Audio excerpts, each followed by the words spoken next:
pre, pag-usapan po natin yung sagutan ngayon ng isang senador at isang tsinador. Diba? Kasi ang kasagutan niya dito si Marcoleta. Ayaw pong magpatalo ni Marcoleta kahit alam naman natin na para bang inuuto-uto tayo nitong taong ito. Oo, mabuti na lang po itong si Senator Kiko Pangilinan, pinaglalaban po yung kung ano po yung sa atin, 'di ba? So, yun po yung talagang dapat po nating palakpakan at suportahan kasi yung kanyang puso ay nasa Pilipinas po, nasa mga Pilipino, hindi po sa mga mananakop. Okay? So ito po yung ating bibigyan ng reaksyon ngayon at syempre bago tayo magtuloy-tuloy, kung bago pa lang dito sa ating YouTube channel, huwag kalimutang mag-like, share, and subscribe para naman po maging updated kayo sa mga uploads natin. Okay. So, ito na nga, no? Panoorin po natin ang video ito. Kalimbang yun na rin yung bell button ng Bengador. Kalimbangin nyo yung mga friends. Siyempre, may TikTok, may Facebook po tayo dyan. At syempre, may Bengador Facebook po, ha? Sana po inyong supportahan din, mga pre. Okay, so ito na nga, pakinggan po natin ang balita ito, panoorin po natin. I'm trying to understand the position. Ito, nangyari po pala ito sa Senado, no? Okay. I'm trying to understand the position of the good gentleman in his defense of China and their position. I am not defending China, Mr. President. Sos, Mario Joseph. Singit agad, no? Singit agad. I am not defending China, Mr. President. Pero halata, kulang na lang, maging lawyer ka ng China. Diba? China. Yung ikakabuti ng China palagi yung sinisingit mo eh. No? Okay lang naman na kung ikakabuti ng China, basta sa kanila. Pero kung hindi naman sa kanila, kapal naman ang Marcoleta nito, di ba? Oo, kapal talaga. Ulitin natin. I'm trying to understand the position of the good gentleman Singit! in his defense of China and their position. I am not defending China, Mr. President. I said, sinabi ko na kanina, ang ating discussion Bastos, no? Ang inyong discussion ay is not in defense of any other country. not in defense of any other country, pero lahat ng sinasabi mo dyan is pabor sa China. Not in defense pala eh. Pabor sa China yung mga sinasabi mo. Diba? Tuloy pa natin. We are defending Philippine interest. Ang pangyayari lang, kailangan nating Philippine interest. We are defending Philippine interest. Teka, kung Philippine interest pala, yung dine-defend mo, dapat magsimula ka muna sa mga inaapi dyan sa West Philippine Sea. Dapat marunong ka ring i-defend yung mga inaapi dyan na kapwa natin Pilipino. Dapat dyan ka nag-start kung Philippine interest pala yung ating priority. Pero tahimik kayo eh. Pag winater kanon yung kapwa natin Pilipino dyan, tahimik. Kung ako lang yung Chinese Coast Guard Marcoleta, kung ako lang talaga, nag-incheck lang ako, papuntahin kita sa West Philippine Sea, ikaw yung iwawater kanon ko doon. Diba? Bakit? Pasasalamat yun eh. Pasasalamat yun. Alam mo bakit? Pinagtatanggol mo yung Chinese government. Diba? Kaya yung tubig, alam mo yung ulan, blessings yun. Blessings din yun, parang ulan din yun. Pag winater kanong kita, salamat ka sa akin. Actually, hindi naman ako inchik eh. Tuloy natin. linawin. Ano ba talagang pinagtatanggol natin? Ano ba talaga? Kung hindi po tayo nakatitiyak kung anong area ang pinagtatanggol natin, hindi po malinaw. Pati paggasta Pakinggan nyo. natin. Kung Ano ba talaga yung pinagtatanggol natin? Ito pa, kasunod. hindi po tayo nakatitiyak kung anong area ang pinagtatanggol natin, hindi po malinaw. Pati Bobo talaga. Hindi daw malinaw kung hindi daw tayo tiyak kung anong area yung pinagtatanggol natin, hindi daw po malinaw yung paggasta natin ng budget. paggasta natin ng budget. Malinaw naman yung pinagtatanggol natin noon pa at ngayon eh. West Philippine Sea. Pinaglalaban natin. Diba? Pinaglalaban natin yan, Marcoleta. Yari sa'yo. Nga na ni, naango-ango na, di ba?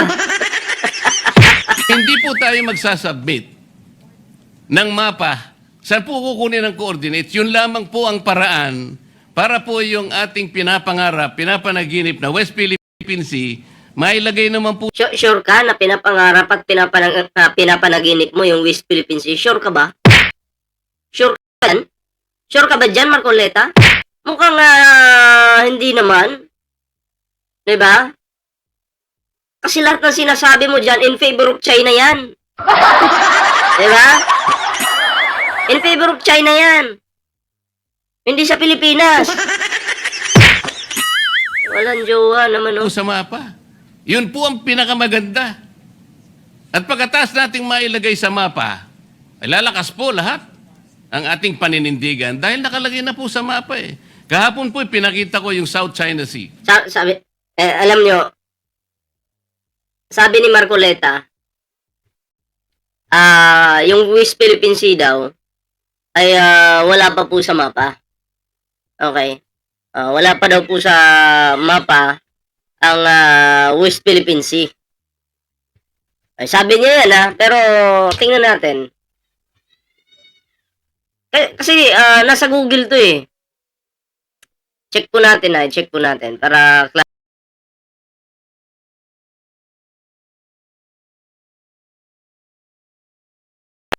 okay.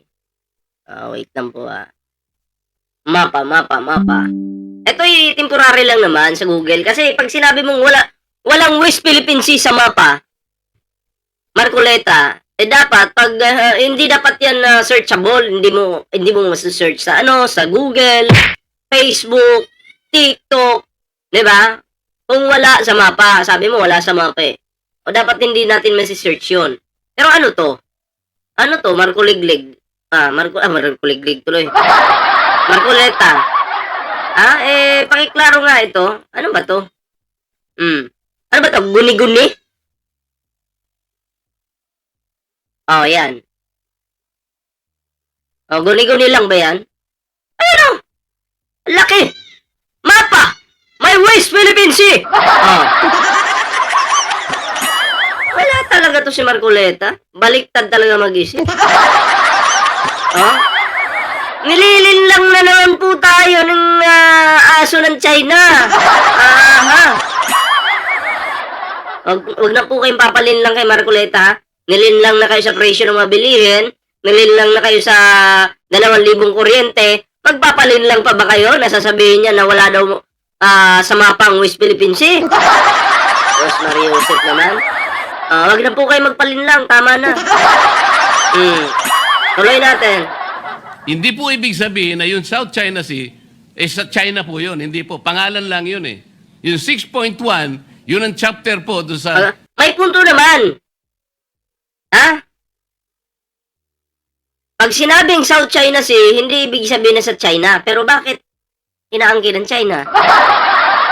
South China Sea nga eh. Pwede naman yun sinasabi mo eh. Pwede naman eh. Ay bakit inaangkin ng China yun?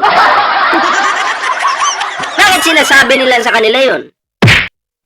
Explain mo yan, Marcoleta, S-23, para basahin po ninyo. Ang West Philippine Sea, hindi na rin naman ibig sabihin na pag sinabing West Philippine Sea, sa atin na. Pero nilaban kasi natin yan. Tayo yung nanalo dyan. Diba? Ano pa bang mali doon? At makita ang coordinates. Wala po tayong pinagtatalunan tungkol dito. Wala po hindi ko po kailanman dinidepensa ng China. Wag nga kami, Marcoleta. Hindi ko po kailanman dinidepensa yung China. Marcoleta, alam namin, isa kang magaling na manlilinlang. Halatang halata na yung kasinungalingan mo. Saglit lang, may check na ako.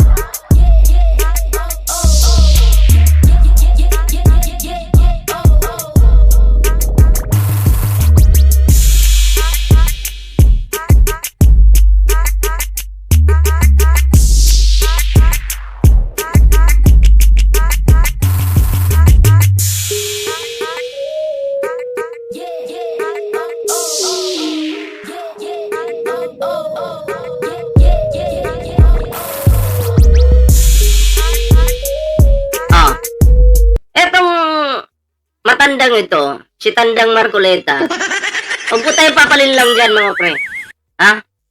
Expert yan pagdating dyan. Yan yung gawain niya eh. Yung linlangin tayo. Linlangin sa presyo ng bilihin. Linlangin sa kuryente.